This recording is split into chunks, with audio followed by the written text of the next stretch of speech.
आगू बात करबो बजट की। प्रदेश के मुखिया भूपेश बघेल अपन सरकार के तीसर बजट विधानसभा सदन में पेश करिस।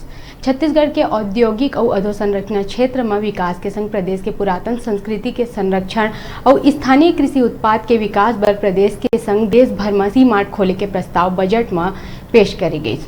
एकल्ले प्रदेश के स्थानीय कृषि उत्पाद एक ही छत के नीचे प्राप्त करे जा सकी और संग में स्थानीय उत्पाद के गुणवत्ता के संग बिचौलिया मन ले छत्तीसगढ़ी उत्पाद बेचैया मन ला राहत मिले के आसार दिखत है।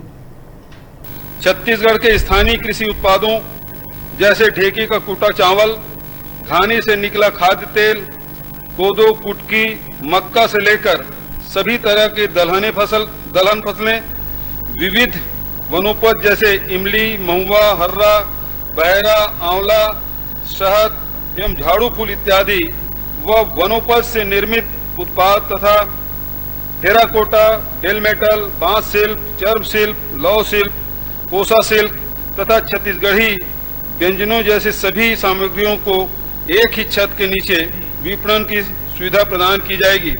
इसके लिए राज्य एवं राज्य के बाहर सी मार्ट स्टोर की स्थापना की जाएगी।